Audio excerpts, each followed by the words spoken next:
अस्सलाम वालेकुम वरहमतुल्लाहि वबरकातुहू। जी नाज़रीन, कैसे हैं? उम्मीद करता हूँ आप खैरियत से होंगे। आज की इस वीडियो के अंदर मैं आपको संगाड़ा के फ़वाइद बताऊँगा। ठीक है, संगाड़ा खुशक और जो संगाड़ा ताज़ा उबला हुआ हमें मिलता है उसका छिलका उतार के हम खाते हैं, उसके फ़वाइद क्या हैं और उसके नुकसानात क्या हैं। तो सबसे पहले मैं आपको उसके फ़वाइद बताता हूँ कि उसके फ़ायदे क्या हैं। हिंदुस्तान और पाकिस्तान के ज़्यादातर जो जोहर बड़े पानी वाले तालाब होते हैं उनके अंदर ये बहुत कसरत की तादाद में पाया जाता है और इसको भून के उबाल के जो है वो खाया जाता है, इस्तेमाल किया जाता है। और इसका जो मिजाज है वो सर्द खुश्क है। ठीक है, और इंतहाई आला दर्जा का ये मुगल्लज़ मनी है, मनी को गाढ़ा करता है।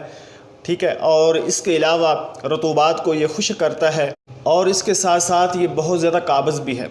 यानी अगर दस्त क्या का मसला हो, शदीद दस्त आ रहे हों, तो इसका आटा इस्तेमाल करने से या संगाड़ा को वैसे खुश्क जो है या उबला हुआ खाने से, ठीक है, वो दस्त का मसला जो असहाल आते हैं, ठीक है, वो ठीक हो जाते हैं। और इसी तरह संगरैनी, जो अक्सर मरीज़ कहते हैं हम जैसे ही खाना खाते हैं हमें बड़ा वाशरूम आ जाता है, ठीक है, तो इसका आटा जो है उसको पाउडर बना के उसको इस्तेमाल करने से पानी के साथ, तो उनका वो जो असहाल, वो जो दस्त का मसला है, वो जो संगरहनी का मसला है, वो अल्हम्दुलिल्लाह ठीक हो जाता है। और इसके साथ साथ ही ये प्यास की हिद्दत को, शिद्दत को बुझाता है।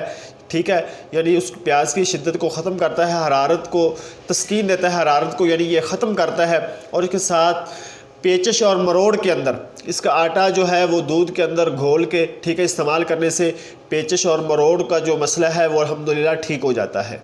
और इसी तरह जिनको सफ़ेद रंग की पानी जैसी बलगम आती हो, ठीक है, और इसी तरह गले का मसला साथ बना हो, असावे सोजश हो, तो इसके इस्तेमाल करने से वो उनकी रतूबात जो है वो बलगम खुश्क हो जाती है। ठीक है, ये उसको खुश्क करता है। और इसके साथ साथ ये मनी को बहुत ज़्यादा गाढ़ा करता है, जिसकी वजह से ये मुकव्वी बा भी है सूरत इंजाल के अंदर। यानी जिन मर्द हज़रात को टाइमिंग का मसला है, ठीक है, वो अक्सर ये शिकायत करते हैं, तो इसका इस्तेमाल करें। एक तो उनके जो मनी है वो गाढ़ी हो जाएगी और जो टाइमिंग का मसला है वो भी इंशाल्लाह ठीक हो जाएगा। और इसी तरह ख़वातीन को सफ़ेद रंग का जो लेकोरिया आता है, ठीक है, अक्सर ख़वातीन जो है वो इस मर्ज़ में मुब्तला रहती है, तो संगाड़े का आटा जो है इसको पाउडर बना के इस्तेमाल करने से या संगाड़े वैसे खाने से उनको ये लकोरिया वाला मसला जो है वो ठीक हो जाता है। और वो मर्द ख़वातीन हज़रात या बच्चे जिनको अक्सर बार बार जो है यूरिन यानी छोटा पेशाब बार बार आता है, बहुत ज़्यादा मिकदार में आता है, तो वो इसके इस्तेमाल करने से उनका ये मसला भी अल्हम्दुलिल्लाह ठीक हो जाता है। अब हम चलते हैं कि इसके नुकसानात क्या हैं। वो मर्द हज़रात जिनको बादी बवासीर का मसला है, जिनको कब्ज़ का मसला है या हाजमे का मसला है, ग़िज़ा देर से हज़म होती है, ठीक है, वो इसको बिल्कुल इस्तेमाल ना करें। और इसके साथ साथ जिनको अक्सर मसाना में, गुर्दा में पत्थरियों का मसला है, ठीक है, या जिनको पहले ही छोटा पेशाब जो है यूरिन वो बहुत कम मिकदार में आता है, वो इसको इस्तेमाल ना करें। और वो भी मर्द ख़वातीन हज़रात जिनको अक्सर आंतों में सोजश, ठीक है, या सुद्दे, ठीक है, वो मसला बना रहता है कब्ज़ की वजह से भी और किसी वजह से भी, तो वो भी इसको इस्तेमाल ना करें। इसके इस्तेमाल करने से ये मसाइल उनके और ज़्यादा बढ़ सकते हैं।